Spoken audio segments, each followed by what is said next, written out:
Welcome, welcome, welcome back. This is the case of the Golden Idol, and after a grueling part 5, hopefully part 6 will go a little better. It really kind of ramped up in part 5, a lot more going on, a lot more, I guess, subtler clues. I guess it wasn't even necessarily the subtleties of the clues, it was the amount of clues going on and the things we needed to juggle. And then there was a bit at the end that I guess was fair, but I completely just... Yeah. So, long episode last time, as I kind of flailed a bit, spent a long time in part 5, you know, a good chunk of episode 2 on this channel, and all of episode 3, which is pretty long in itself. So hopefully, part 6... maybe a little easy going on old Stuart. Let's find out. The explosive events in the forest cabin. Should we recap what's happened so far? It's not super clear, but many moons ago, Albert Cloudsley and his associate were on the hunt for treasure on an island.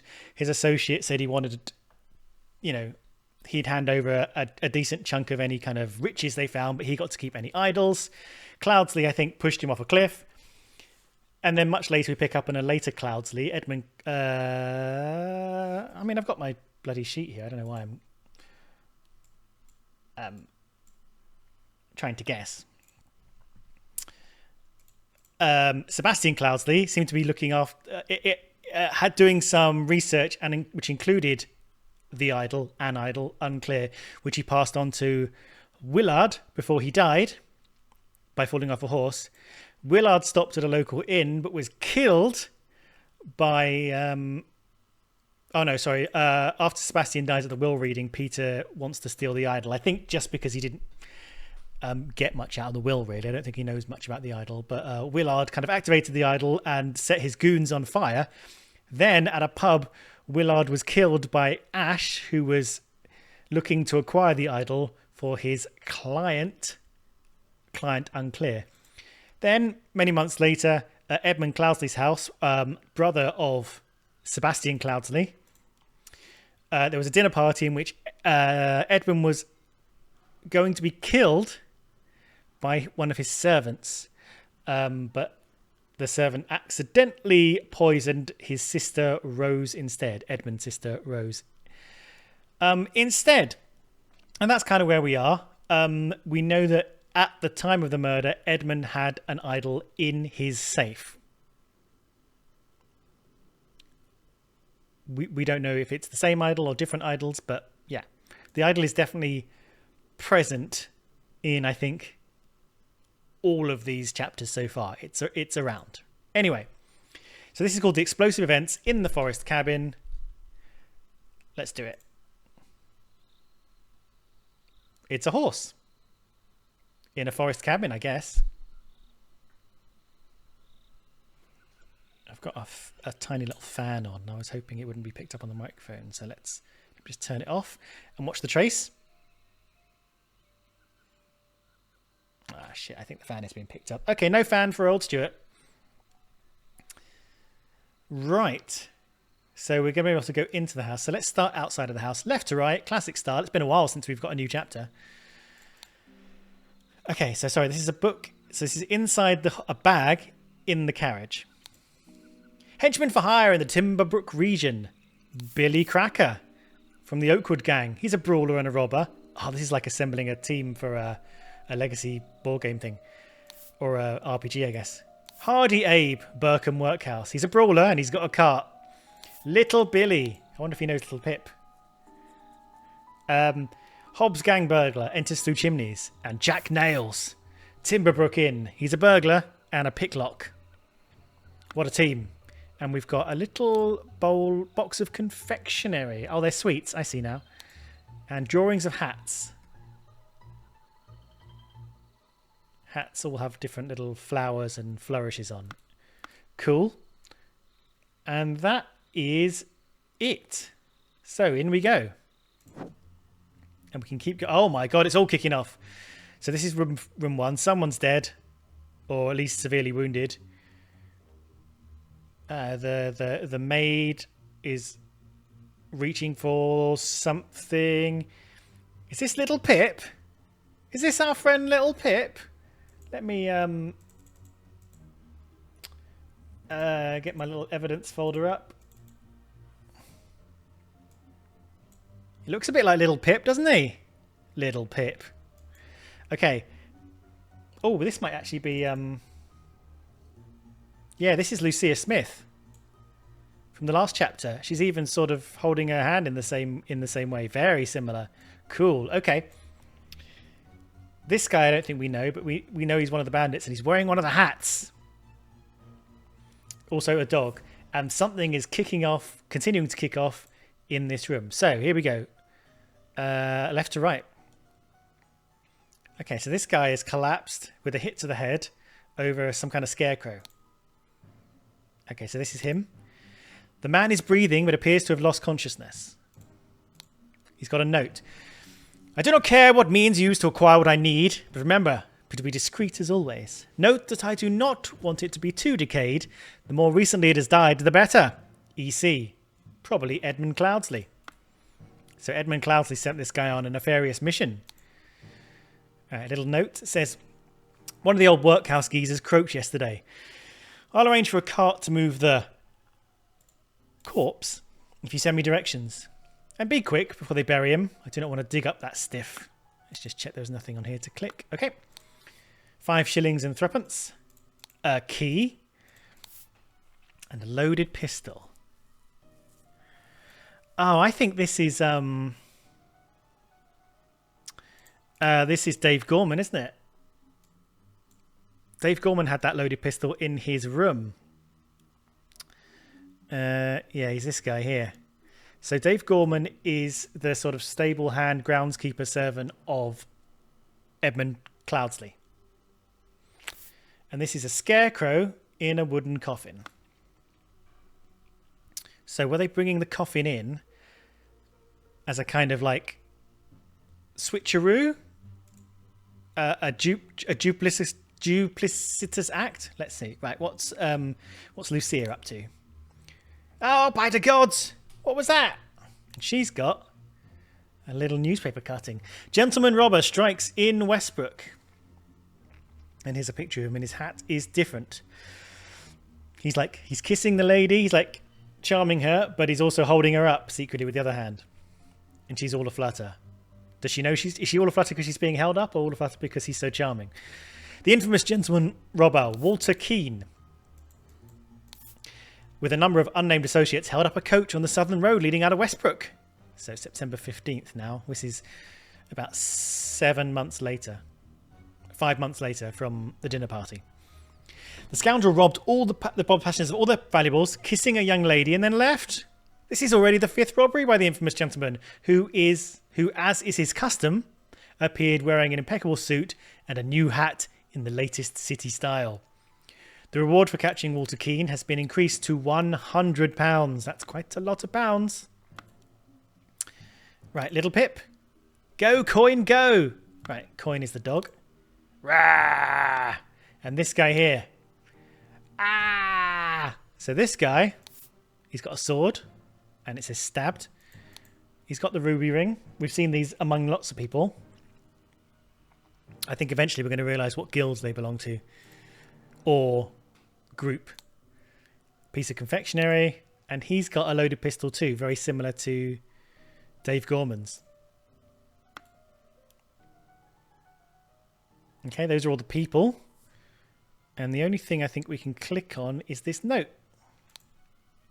Everyone, you're not to visit any village or city without my permission. At no point may you disclose the location of the cabin. Mr. David Goran. That's this guy. You're in charge of all security and arms. Mrs. Lucia Smith. That's her behind. You will taste any food you cook before it's presented to me. Jesus Christ. I mean, I know Edmund Cloudsley is going to be paranoid after the old poisoning, but poor Lucia Smith. Little Pip. You're in charge of Black Bestia and Golden Doubloon. Both must be fed daily. I wonder if Golden Doubloon is Coin, and Coin is the nickname. Edmund Cloudsley. Okay, so I'm guessing Ada may have been fired. Is David... So David Gorham... So here's what I think happened so far, before we get more information. This is my kind of rough reading, just based on stuff. This coffin was maybe a decoy coffin brought by the people. So we're in abode of Edmund Cloudsley, right? A forest. What is this chapter called? Whatever it is, forest, chateau, whatever. Where Edmund Cloudsley and his staff are now. We're in a different house. These people have come in maybe with a coffin and been like, "Sir, this man is dead." And Dave Gorman here has gone, "Let me see the body." He looks over. He's like, "What the hell, a skeleton?" And this guy goes, poof, over his head. And then chaos ensues. Let's find out what's coming on in the next room. Oh my god. Okay, so this vase, which probably had the idol in it, has exploded, forcing people and things scattering in all directions. This guy, I reckon they're probably part of the Motley Crew. Tried to get the golden idol, but the golden idol was like, "No thanks," kabam! And away we go. Okay, so let's see what this guy's up to. Look, what is happening here? Oh, okay. I thought this was like his weird... his hand had been flown back and then became distorted by some magical power. But actually, this is his hat flying off his head. This is like a truncheon he's got tied to his wrist, and his hand is here. He's like this.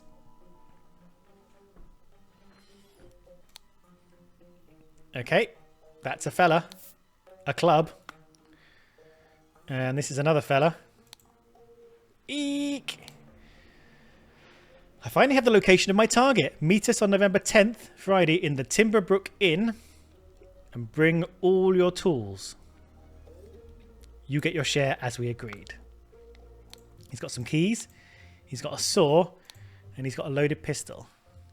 Okay. And his hand. What's up with his hand? It's got like a little tattoo of two, I want to say, nails on. So maybe that indicates who he's affiliated with. The old two-nail crew, perhaps. Right, now let's go left to right around the room. Well, that's a lock that's been... broken, maybe? Have they smashed their way in? The door. Yep, smashed in. Shard of a vase. The golden idol. Ah, interesting. So, in part 3, I think, with the guy that was set on fire... Willard, who had the idol at the time, had put in a special code into the back of the idol that I think created a charm that set the man on fire, based on a little note he had in his pocket. Also, there was a little... So there's this putting the code into the back of the idol, and a little switch, which maybe is to activate it. And this looks like a little weight. Yeah, it's a little weight. A small weight is tied to a pull-down lever at the back of the idol. So, I suspect it was a booby trap. So it was... the weight was set up in the vase, such that if someone tried to meddle with it, the weight would drop and the explosive charm would activate to attack anyone who tried to get the idol. It's like a little built-in security measure that they inputted via the magic charms. That's my guess. I'm guessing. What's this? Some fruit, a rotten apple, and a green apple. Interesting. I wonder what's going on there. We've got a little trunk. Who's this in the trunk? This looks like old Edmund Cloudsley, but without his, wig on. And he's hiding in the trunk. He's got his Edmund Cloudsley embroidered pajamas on. He's got his Edmund Cloudsley embroidered book. And it's full of little bookmarks. Ah, for the charms. Okay. This is the vacuum charm. This simply did not work. After I aimed at the sealed vessel and activated the idol, both air and vessel disappeared. So Edmund is researching the idol and how to use its charms. Something that sort of started in earlier chapters, but we didn't see fully explored. We just knew it had charms. And we knew that Sebastian Cloudsley was researching things, but we didn't know it was necessarily to do with the idol's charms. Anyway, so vacuum V1 is like hook and circle. I aimed at the sealed vessel. Both air and vessel disappeared. Upon further consideration, it was an obvious mistake. Vacuum V2. So version 2. So still the crook, but then 2 squares. Attempted this input, and it was a definite improvement. It decreased the amount of air, but curiously did not create a complete vacuum in the sealed vessel.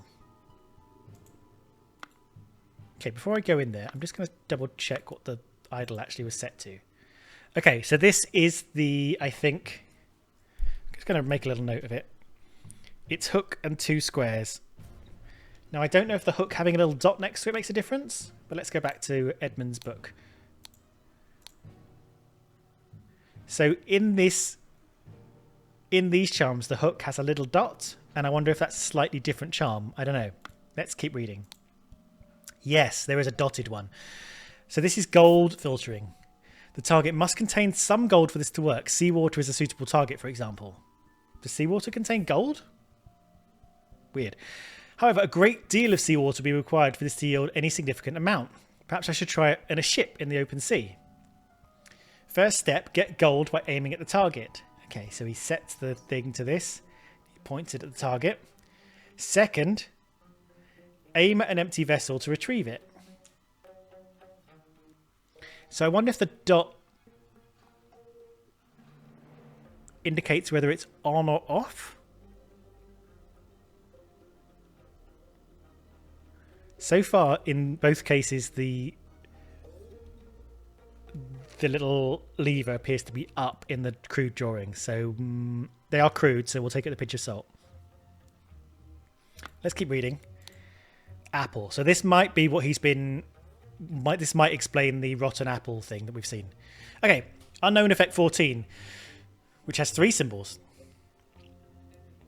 If the implications are of this what I surmise, it could be a tremendous discovery. The next step is to progress from fruit to some more advanced organic matter. I must ask David to fetch me a dead body for further experiments. Is vitally urgent. Okay, so this is looking like David ordered a dead body, and what arrived was a scarecrow. So that's why the coffin was here. I still think it's a decoy, like the people who came and said, "Here's your body, sir." Surprise! It's a scarecrow. Whack. I think this is the basis of that. I clicked everything on here. Yeah. This is spontaneous combustion. So this is what we saw in the third part, I think.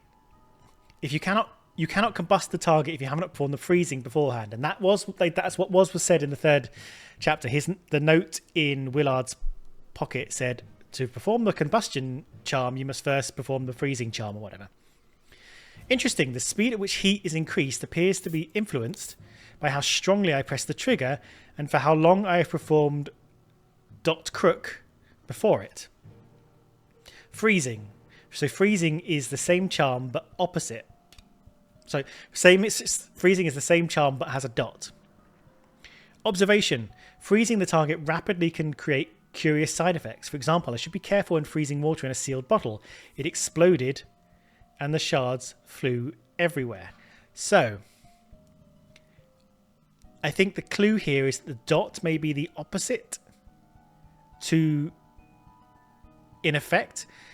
So what appears to have happened, let's just go out there. We'll come back to it. So the vacuum charm that worked for him, that worked pretty well for him, was this, but with the dot crook. I'm calling this.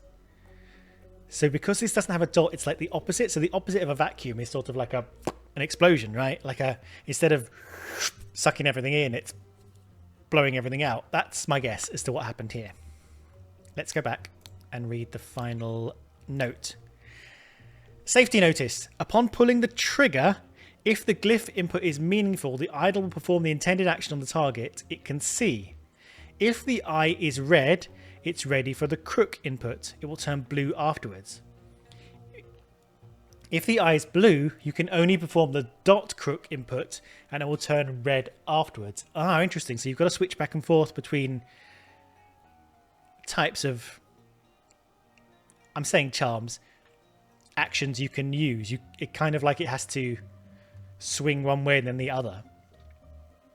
Maybe it's sort of taking energy and then giving energy out. Maybe that's how the two types of charm work. Okay. So it feels like he's used the vacuum charm on this idol in the vase, which I guess is sealed up. Applied a booby trap, which is wild because he's going to have to be very careful to get the idol back out. They've attempted to open it, dislodged the weight. The weight's kicked off. It was all set to do the opposite of vacuum, which is explode. And this is where we are right now. We found 33 out of 34. This has still got a shiny thing on it. Oh, the gun. Loaded pistol. It's still got a shiny thing on it.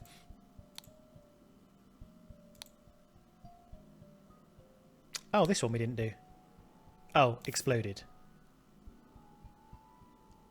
Cool. So we've got all of the clues. I haven't looked at the thinking panel yet. At all. So let's see what we're up against. Right, okay. Okay. I'll move my head in a minute. Let's go. No, let's do this right. Let's do this bit first. So, this is fascinating. So we've got to work out maybe from the way the charms were described. Let's how this works.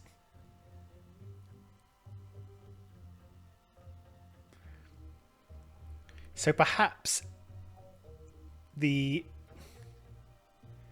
second symbols refer to kind of the element it interacts with. Maybe so like fire, air, gold, water, and so on.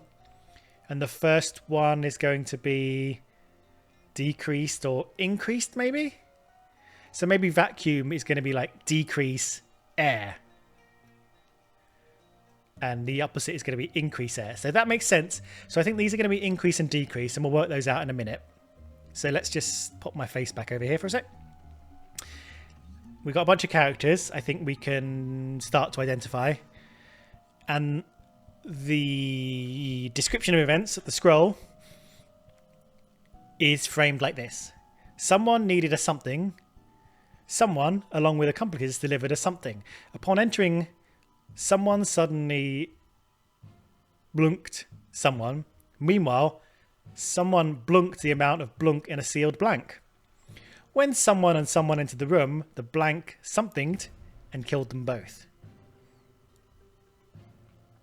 So I think we can do some of this. Let's start from the bottom. When the two men entered the room, the vase exploded and killed them both. That I think is good.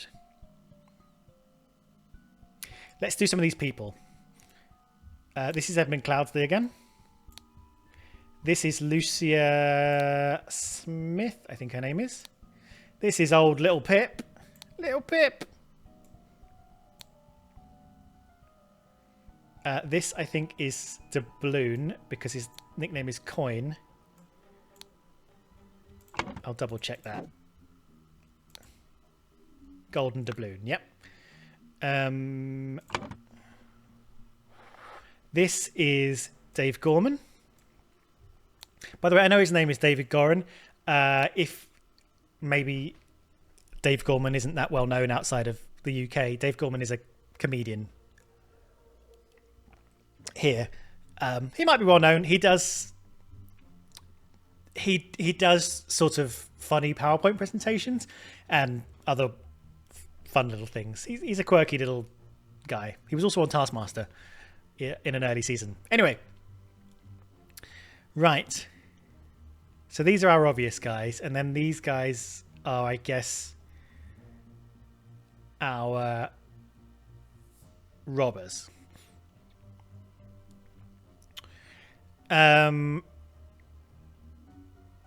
So, I also think we can say that Edmund Cloudsley sealed the amount of air in a decreased the amount of air in a sealed vase. So that's how that works. Edmund Cloudsley decreased the amount of air in a sealed vase. I think that's right. Yeah, it's not water, is it? It's air. He just vacuum. And he spoke about vacuums and stuff like that. So when these two, this guy and this guy, entered the room, the vase exploded and killed them.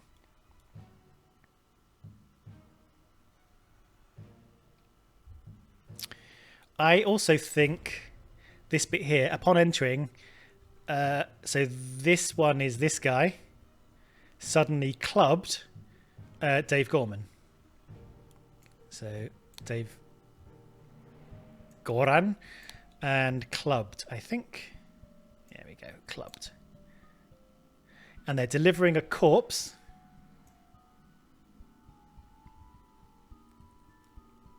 Yeah, they're delivering a corpse. A corpse was ordered. It's just in a coffin. Oh, maybe okay. Edmund Cloudsley needed a corpse, but they delivered a coffin. Now, before I get to these people's names, I think I'm going to enjoy deciphering this.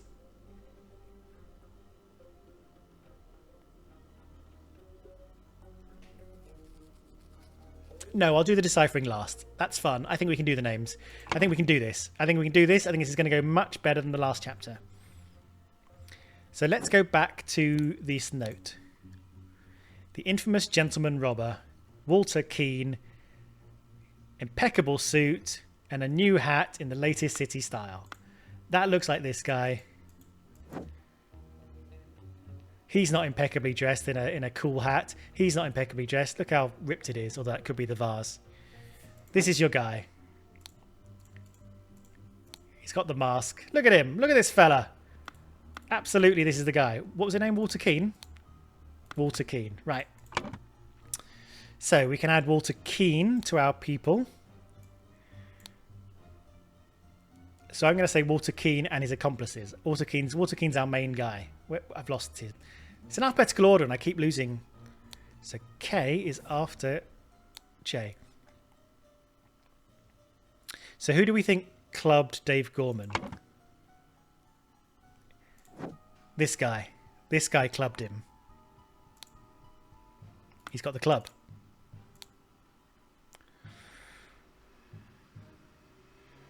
Meet us on November 10th.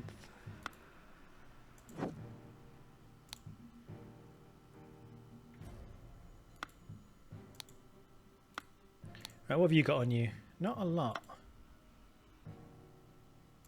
Rah. Let's go back. So these are the cool hats. The guy loves cool hats.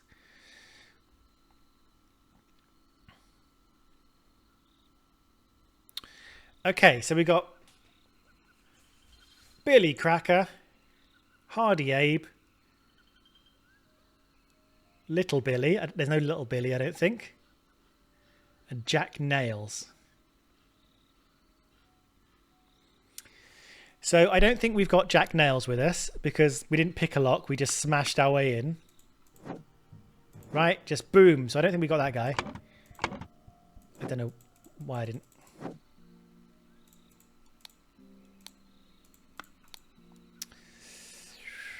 Let me just... Right, just so I can have this to kind of carry around with me if I need it. I don't think we got little Billy because there's no little guys in here. This is the only little guy we've got. No one came down the chimney unless he's burning on over the stove. So we've got a guy who clubs people and he's got keys, saws and a gun, and this guy's got just his club. So what do we think? What do we think about these guys? A brawler and a robber. Probably this guy. And a brawler and has a cart.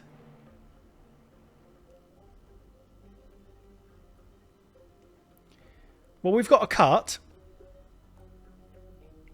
So it's going to be one of the guys who has a cart. So I think it might be Hardy Abe from the workhouse. Not Jack Nails. Yeah, I think we've got Billy Cracker the brawler. That's this guy. And we've got Hardy Abe with his cart. So Hardy Abe is in the air. I'm saying we've got a cart with us, or the robbers have a cart with us. So we need a cart guy, right? In fact, let me go look at the cart. Burkham Workhouse. Hardy Abe from the Burkham Workhouse. There we go. Double clue. He's Hardy Abe, and then we think Billy Cracker is the brawler.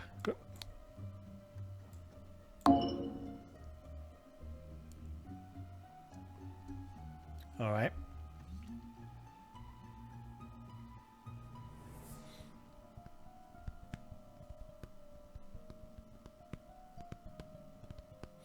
Okay, alternatively, the guy with the clubs is the brawler with the cart.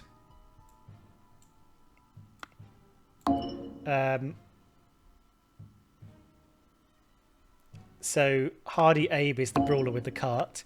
And then let's take a look at the lock again. Maybe I've misunderstood that. Oops.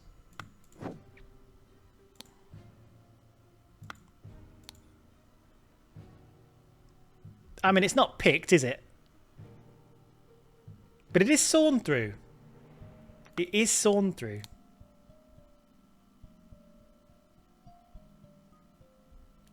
Burglar, pick lock. He's got some keys. Oh, they're lock picks. They're not keys. Sorry. So the pick lock is Jack Nails. Okay, that was me being a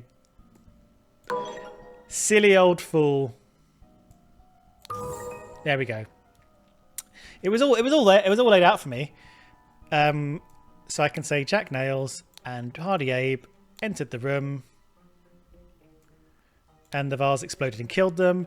And Hardy Abe clubbed Dave Gorman. No, he didn't.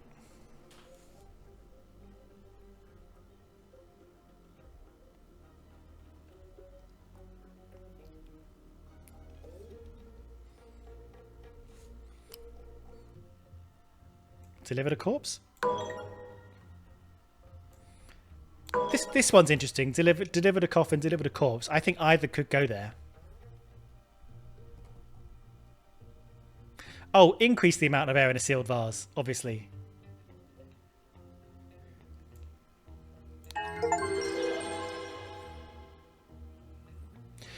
Interesting. You don't have to fill everything out to win.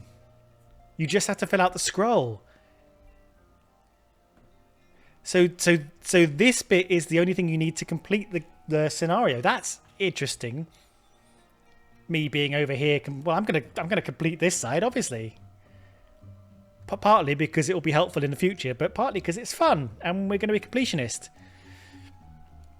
Let's read this anyway. To gain entrance to Edwin Cloudesley's secret forest cabin, gentleman robber Walter Keane pretended to deliver a corpse to Edmund for his experiments. As we guessed. Upon entering the cabin, the robbers ambushed the servants, and Edmund locked himself in his study. While the robbers were sawing through the lock, Edmund prepared a trap with the idol that killed 2 of the intruders. as we guessed. So we figured this one out. This is much easier than the dinner table one. Whew, that was a brute. So this is going to be quite a short episode. Presumably I can... Oops. Fill this shit out. So maybe if I move me all the way over here, I'll be out of the way. Right, let's I'm just going to make a note for myself what I actually need to be looking for. I'm just writing these symbols down. Circle and a little triangle thing. Right. So this with no dot, I think is going to be increase. Increase air. So this is going to be air. Let's go look at the... And so obviously the one with the dot is going to be decrease. Right, let's look at his notes again. So this is his vacuum work. So him trying to do the dot simply did not work. Instead, he decreased something, but it wasn't the amount of air. Everything sort of disappeared. So I think it could be matter. I think circle is going to be matter. Everything just disappeared. Whereas when he tried it with this, it was air and it worked. This is going to be gold. So he's increasing the amount of gold. Get gold by aiming at the target. Aim at the empty vessel to retrieve it. So this is going to be... So this symbol is gold. Although now I think I've got confused with my increase and decrease. Let's...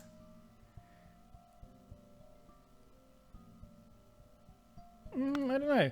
Why is this? So this is the decrease symbol. Why is he going decrease gold? How is that getting gold?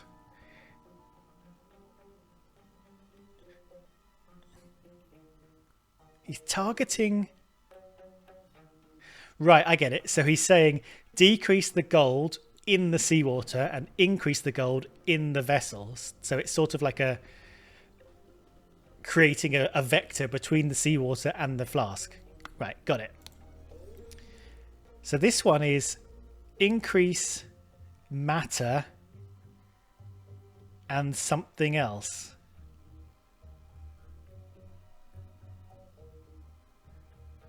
Increase matter and something else.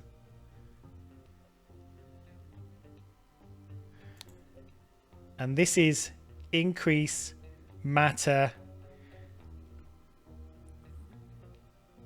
and heat.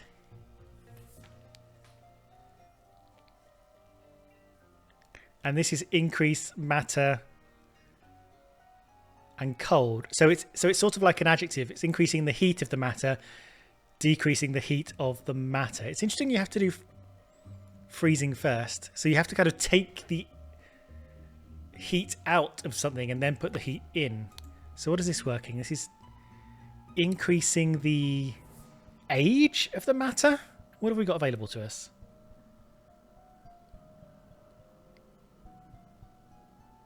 And do we even have to... We don't have to identify... Okay, we don't have to identify what this symbol is, so I don't care at the moment. And then red and blue. So this is heat. Okay, so we can fill this out.